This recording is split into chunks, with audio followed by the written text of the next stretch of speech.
I don't know who this is for, but my chest is on fire right now to speak about this, so I trust that I found the correct words to say. In today's society, we lack humanity and compassion for the next person. We are in a generation of healing generational and ancestral chains like more than ever. And unfortunately, there's a huge population that just doesn't believe in healing anything that they've been through or understanding why they cope the way they do. And if they do understand, they don't tell people that they are experiencing such battles.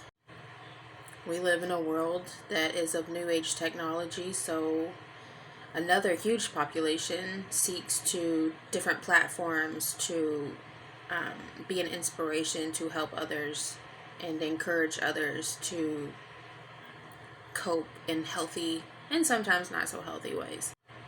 Healing is loud, it's emotional, it's tough, it's triggering. What works for one doesn't work for the other, and vice versa. And I know from personal experience that came across multiple things on my social media platforms that has really hit me deep in my chest. So what I'm about to say, I don't say lightly. We may all be different individuals, but we can all relate, even if it's just by the smallest percentage. And instead, we choose to be rude and disrespectful and always try to be right, hungry for power and control, and too prideful to accept that we're not perfect.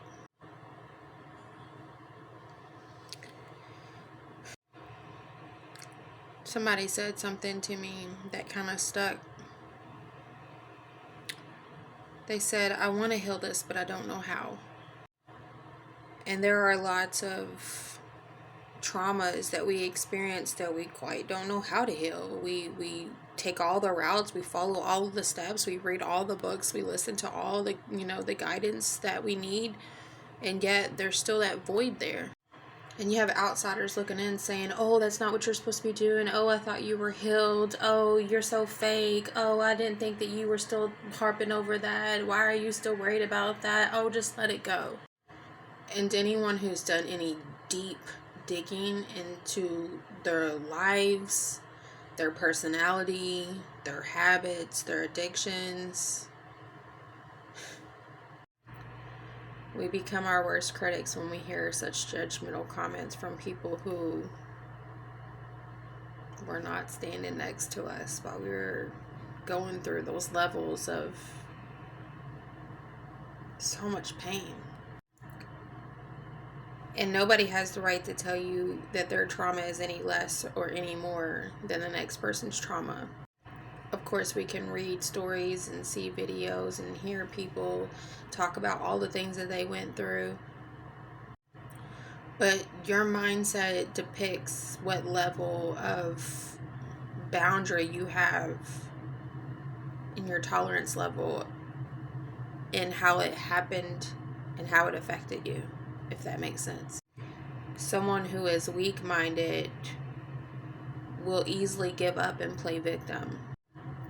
Someone who is strong-minded will say, no, I won't let this conquer me, and will go through so many battles to never experience that same situation again.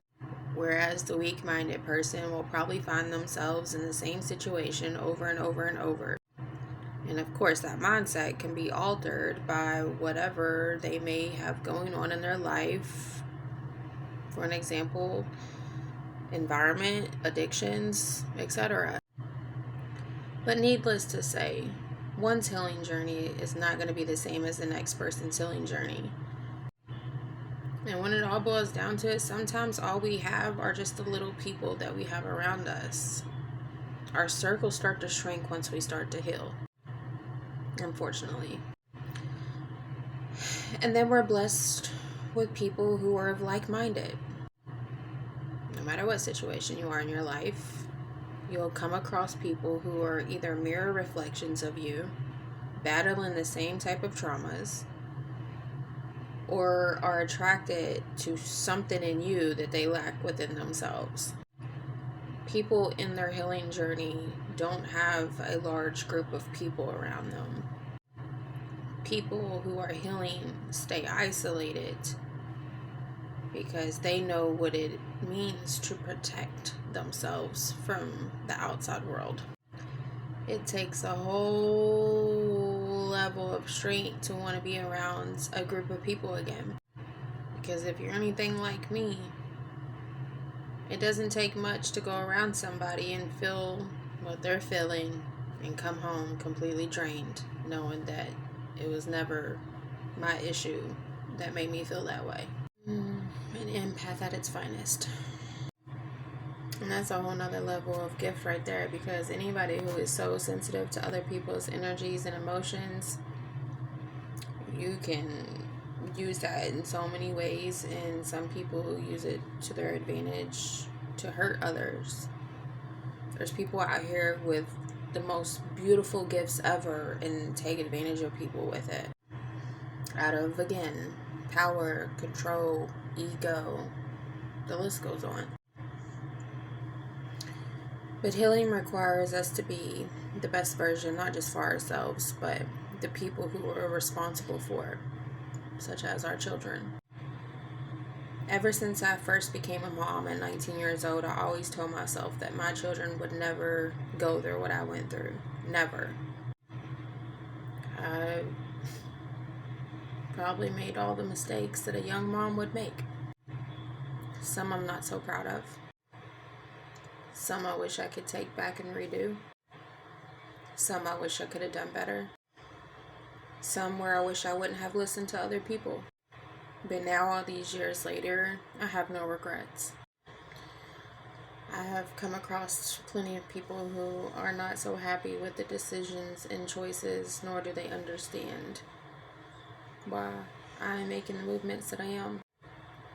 But this part of my journey, I'm very loud about who I am. I just, I don't really jive too well with new age healing mechanisms and, following the book. There will always be a part of me that wants to fix what has been broken between me and somebody else. Except now, I know what boundaries are. I never knew those back then. That's why I'll answer phone calls. That's why I'll talk to people who it hasn't been the smoothest ride with. But those are the same people that always had something to say, always spoke, and never listened to me. And now I'm like, no, you're gonna listen to me. And if you don't want to, we have no business talking. You have to understand that it is not our right, you or me, to try to misconcept what somebody views as their own reality. If I say this is what happened to me, the moment you tell me, no, that's not what happened, I don't really have no more conversation for you. You get to that place where people tell you about what they're going through and you don't really know what to say. And sometimes not saying anything is the best response. Because ultimately people need to figure out their own way. Because it don't feel good getting to that place in life where you knew you didn't trust yourself at some point in time because you were too worried about pleasing another person with the choice you were making. You can be a friend, you can be understanding, you can be a confidant, you can be a counselor, you can be a lover, you can be whatever it is that your role is in somebody's life. But you have to allow space in people's lives for them to figure it out, just like you need to figure out where you're going and what you're doing. No healing journey is the same for the next person. Please remember that.